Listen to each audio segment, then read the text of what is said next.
Greetings, YouTube. I have here another Tacony product, and I'm curious if this is one of the many that I've seen with loose fans. So, in case you don't know, this is a direct air machine, which means all the dust and debris moves up into the fan, then gets blown into the bag. Kind of an old school way of doing it. But we're just going to turn it on real quick. Sure sounds nasty. So let's just break it apart real quick, and we're going to see if it's a loose fan or if the customer sucked up debris. Now this vacuum is approximately 3 months old, so the customer hasn't had it long. It's an old lady who has it. It's not a cleaning person or anything like that. So I kind of doubt it's been neglected, but we're going to find out. Oops. Quick release worked a little too well there.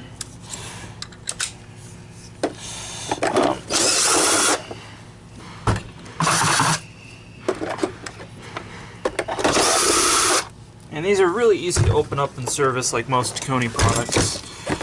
So we're going to pull the lid off and see what we find in here.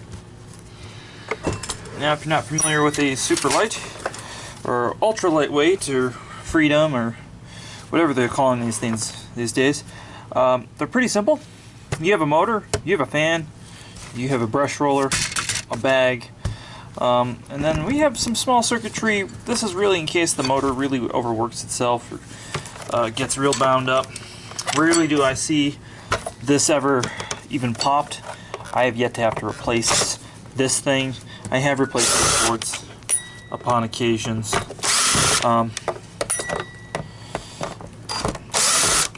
So we're going to just pull that off.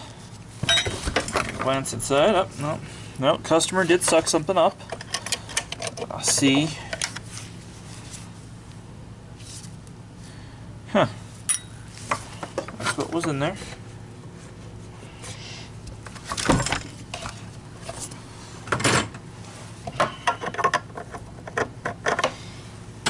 Make sure the fan is tight. Like I said, there was an issue where these fans were coming loose, and I'm glad to see that that is not the issue with this. That is actually user error.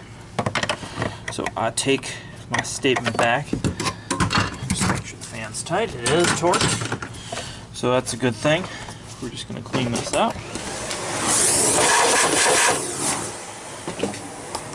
We're going to plug her back in, see how she sounds. See if that has fixed the problem. My oh my, it has. That's one thing I do like about some of these more basic Tacony products, not the Radiance or the Symmetry or the Brilliance or any of that nonsense. This is just a vacuum.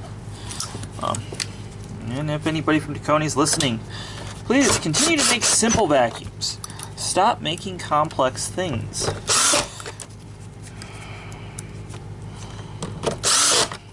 Alright, so what else is here while we're on our tour of the machine is there's a little rubber plug here.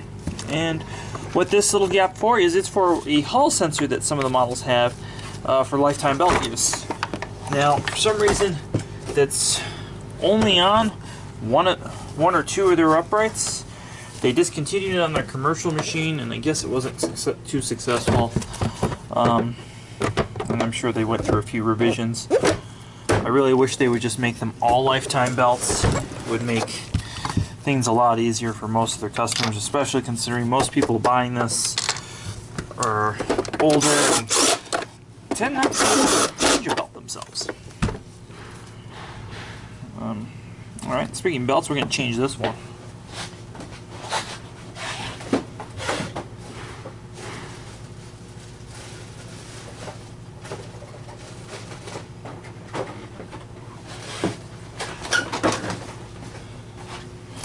Alright.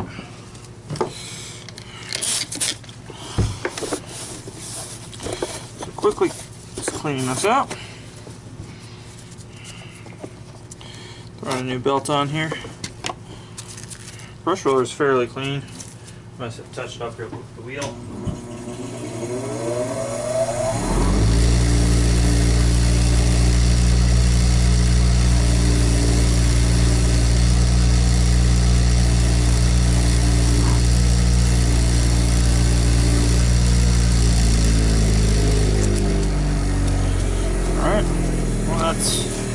pretty much done. In terms of service, that was a really fast one. Just pulling an object out of the fan.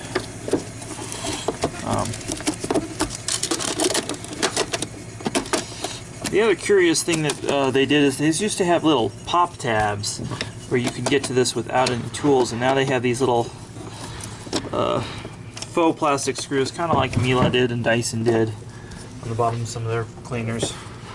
I much prefer the pop tabs, though I'm sure they would break off during times. Let's plug it together, see if it works, and we'll send it on its way.